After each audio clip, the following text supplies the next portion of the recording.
This is Crossblog XTV. Please don't forget to subscribe, like and share. Lórí ọ̀rọ̀ àwọn Fúlàní ajínigbé àti agbénipa ní ilẹ̀ Yorùbá àti gbogbo ìlú Nàìjíríà, bàbá Prophet Adebayo ti wá jáde o. Wọ́n ní gbogbo àwọn olórí wa tí wọ́n fìyà jẹ wá, tó ń rí gbogbo nǹkan tó ń lọ yìí tí wọ́n dá sí. Bàbá yẹn rọ̀ ju ìpè àdúrà lé wọn lórí rẹpẹtẹ gan. Wọ́n ní àti gbogbo àwọn man of God tí wọ́n lọ sí Àbújá tó ń gbowó lẹ́yìn tó ń rí gbogbo ohun tó ń ṣẹlẹ̀ tí wọ́n dá sí. Bàbá yẹn rọ̀jò ìpè àdúrà lé gbogbo wọn lórí papọ̀ o. Ṣé ẹ dẹ̀ rí ní gbogbo fídíò yìí?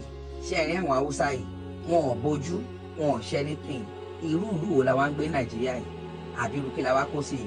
Gbogbo àwọn olórí wa yìí kò sí tó àdírẹ́sì inú any other thing ju àpò wọn lọ. Èèyàn kú o, èèyàn kú o, kò sínú ìṣòro tiwọn. Ṣùgbọ́n bàbá yìí wọn kì í tiẹ̀ ń wò ṣe fún wọn rárá because gbogbo bí wọ́n ṣe ń rò Nàìjíríà yìí kò dùn mọ́ wọn rárá. Àdè lè máa suffer in silence. So bàbá yìí láti jáde wọ́n rọ̀jò ìpè àdúrà lé gbogbo àwọn pípọ̀ ìlórí ẹjọ́ jẹ́ ká gbọ́ lẹ́nu Prophet Segun Adebayo. Ọlọ́run tọ́ mi wá lóru. Came to me in the middle of the night. Ó lẹ́yìn àyànfẹ́ ké pè mí lórílẹ̀‐èdè You yìí. beloved, you are not crying unto me in this nation. Pé àwọn tó ní yín lára. Concerning those that are making life difficult for you, afflicting you. Pé kó o máa fi kú yọ wọ́n pò. They should be using death to take them out of their position. Ẹ má jẹ́ ń tàn yín o. Don't let me deceive you. Wọ́n tú àṣírí àwọn tó ń ṣèjọba ìfún mi ó pọ̀. The secret of those that are controlling this government were exposed to me. It was many. Àwọn tó jọ ń ṣèjọba náà ló ń pè mí ló ń tú àṣírí fún It mi. was those that was part of the government that called me and was exposing them. Àwọn tó ń ṣèjọba lọ́wọ́lọ́wọ́ wọ́n tú àṣírí ó pọ̀. Those that in government now, their secret were really Wọ́n exposed. tú àṣírí. Their secret were really exposed. Àṣírí wọn Their secrets wọ́n tú fún mi ó pọ̀. was really exposed. Gbogbo tó ń ṣe ní Aso Rock ni mo gbọ́. All they were doing in Aso Rock, I heard of it.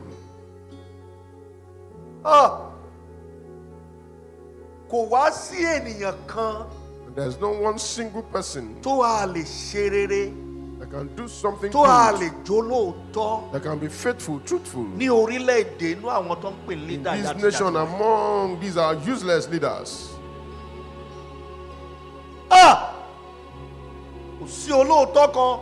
No one that is faithful, that is truthful. Wọ́n ṣe ń gbéṣẹ́ jáde tí wọ́n ń pín owó iṣẹ́. As they will bring out contracts and they will share the money they Wọ́n ò sì lose ní í ṣiṣẹ́. without executing the project.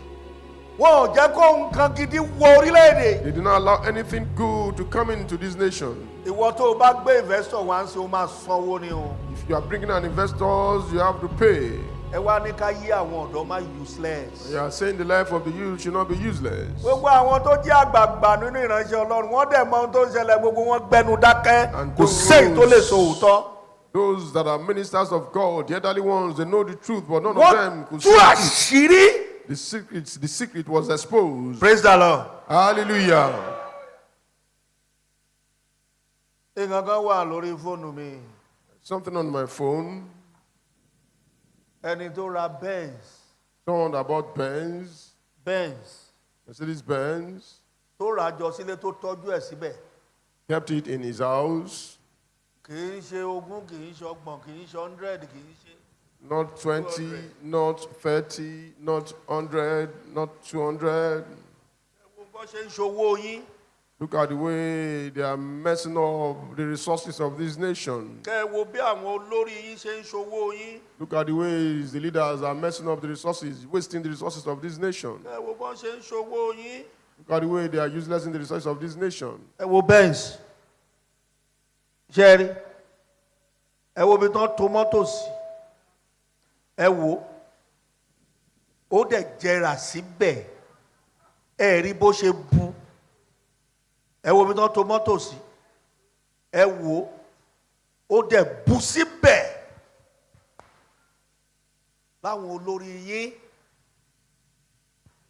Just parked a lot of vehicles there. Àwọn ANCC tó mú bury that man.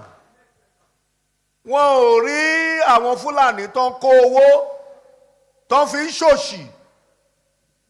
Wọ́n ò rí wọn mú.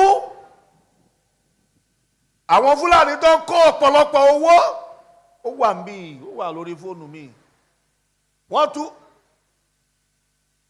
òbítíbitì owó wọ́n fún sílẹ̀ ńlẹ̀ wọ́n béèlì owó àwọn EFCC gọ́ọ̀mẹ̀ntì ò rí wọn ẹ ní mú àwọn Fúlàní ẹ máa mú àwọn ọmọ Yíbò ọmọ Yorùbá ọmọ Niger Delta ẹlẹ́yìn ṣèjọba ìjọba irọ́ tí ẹ̀ ń ṣe ìjọba olè ìjọba ìṣòtítọ́ ìjọba ìmọ̀tara ẹni ẹ jẹ́ kí nǹkan gidi ó wo orílẹ̀-èdè yìí ìjọba ìmọ̀tara ẹni ẹ̀dẹ̀ ń lọ mọ́ṣáláṣí àwọn àfáà yín ń wò yín wọ́n ń súre wèrè fún yín ẹ̀ ń lọ ṣọ́ọ̀ṣì àwọn bíṣọ̀bù àwọn pásítọ̀ rẹ́fúrẹ́ àwọn wòlíì orí burúkú tẹ́ ẹ ní wọ́n ń súre èpè fún yín gbogbo ẹ̀yin tẹ́ ń dààmú wa lórílẹ̀‐èdè àìsàn burúkú lè máa bá kú àmín.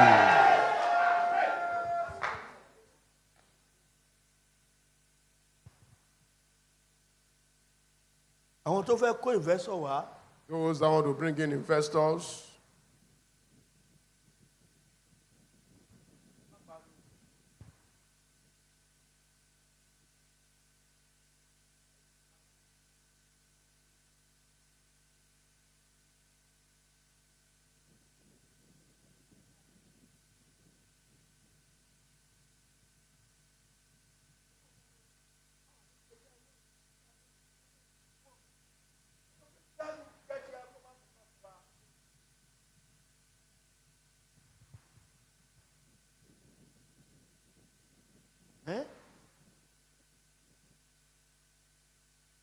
Toro ti wá bírí.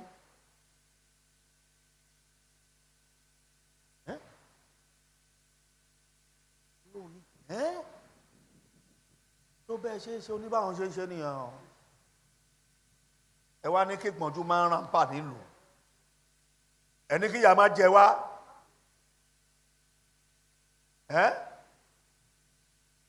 Ìjọba tẹ́ ẹ̀ ń ṣe tí ò nítumọ̀. Government you are running that is meaningless. Ní solution dá nǹkan gidi lẹ̀ ṣe nǹkan gidi ayé àwọn ọ̀dọ́ kò bójú mu kò lójútùú ẹlẹ́yìn ṣèjọba. Youths are meaningless. Ṣebí Traoré ló ń ṣèjọba tí gbogbo yín tẹ́ ẹ fẹ́ pa yìí.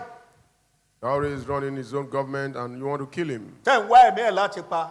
You are looking for his life to kill him. Àwọn tí ń kó góòdì àwọn former general tí ń kó góòdì tó ń papọ̀ mọ́ àwọn European rí wọn mú àwọn tó bá ti náwó lágbo làwọn ANCC àwọn DSS lọ ń gbé. The generals, former generals, àwọn Fulani yìí the Fulanis tó ń fi owó ẹ̀jẹ̀ tó ń gbà owó tó ń jí lọ́wọ́ àwọn tó tún jí lọ́wọ́ ẹ̀yin politician wọ́n ń waste ẹ̀. Wasting the ransom they've collected. You could not arrest them. Ṣèjọba ìjọba arresting those that are spraying money at parties. This is not government. Ṣòótọ́. Let's be truthful, let's be faithful. Lè máa ṣe báyìí kẹ́ ẹ pẹ́ láyé. You can't continue like this and live long. Dẹ̀ lálàáfíà náà o, kò sí ètò lálàáfíà nù yẹn. There is no peace, there is no good health for them. Àwọn ará wọn náà lọ tó àṣírí ara wọn. They are exposing themselves. Gbogbo yín kàn ń wá agbádá kiri kò sálàáfíà lára yín. There is no peace of God in their life. Máa ṣe ṣerú iṣẹ́ ibi bẹ́ẹ̀ yẹn kẹ́ lálàáfíà. How can you be doing such evil and have peace? Máa ṣe ṣerú iṣẹ́ ibi bẹ́ẹ̀ kẹ́ ní ẹni fọkànbalẹ̀. How can you do such evil and have peace of mind? Tẹ́ bá mọ̀ pé lálàáfíà ní fọkànbalẹ̀ rìn ìlú láì má kó DSS dání. You know you have peace of mind. You Tọ́ bá can bí yín just dá. walk without your security men. Kàn jáde má fún sàárín kàn fẹsẹ̀ rìn. Lọ fẹsẹ̀ rìn ló ní páàrùn wọ́n bá ti yẹgi fún ọ̀pọ̀lọpọ̀ yín. Bá a ṣe ṣó tiẹ̀ yẹ mo tún máa ń sọ kí ni mo máa ń sọ ṣó yẹ ká máa gbàdúrà báyìí ṣá. We even need to pray. Ní àwa tí Ọlọ́run fún ní oore ọ̀fẹ́. We that God has given us grace beyond human comprehension. Ẹ gbàdúrà. Pray. Ọlọ́run dákun. God, please. Fi àánú ṣá. Use mercy to settle my own case. Ẹ bọ́ Ọlọ́run sọ̀rọ̀ dáadáa o. Talk to God very well. Orí tí n bá ní kí n máa sọ̀rọ̀ yìí lọ máa sunkún gan. I say I should continue, I will cry. Ọlọ́run fi àánú yanjú ọ̀rọ̀ tèmi. Use mercy to settle my own case. Ó yá ẹ pé Jésù ẹ gbàdúrà bẹ́ẹ̀. tẹ́ ẹ bá lè rí àmì ṣe gbogbo ogun tó lóhùn ní gbọ́ tó lóhùn ní gbà lórí ayé yín iná agbára Ọlọ́run máa jó dànù. Kí lè nǹkan tẹ́ ń là kọjá tó dàbí pé ẹ ti wá ọ̀nà àbáyọ ṣùgbọ́n tí ẹ ti rí ọ̀nà àbáyọ? Ẹ ti pàdé wòlíì yín ló fà, ṣùgbọ́n arán mi sí ọ lónìí dádì, arán mi sí ọ lónìí mọ́mì.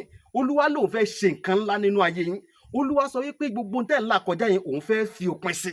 Kí nìkan tẹ́ ń là kọjá lórí ìgbéyàwó ni, lórí ọmọ ni, lórí iṣẹ́ ni, níbi gbogbo ni, bóyá ogun kan ló dàbí pé ogun yẹn le, ẹ ti gbìyànjú kò tí ì sí ọ̀nà àbáyọ. Ẹ jẹ́ àjọ gbàdúrà, ẹ jẹ́ àjọ wá ojú Olúwa. Kí làṣírí ogun yẹn gangan? Ẹ jẹ́ àjọ wádìí lọ́wọ́ Ọlọ́run ká dẹ̀ mọ ọ̀nà àbáyọ. Ẹ̀rọ ìbánisọ̀rọ̀ tẹ́ fi pè mí fún àdúrà àti ọ̀nà àbáyọ òun náà ni +234 70 25 47 5427 +234 70 25 47 5427. Bẹ́ẹ̀ ṣe ń pè mí fún àdúrà lórúkọ Jésù ẹ máa rí ìyanu.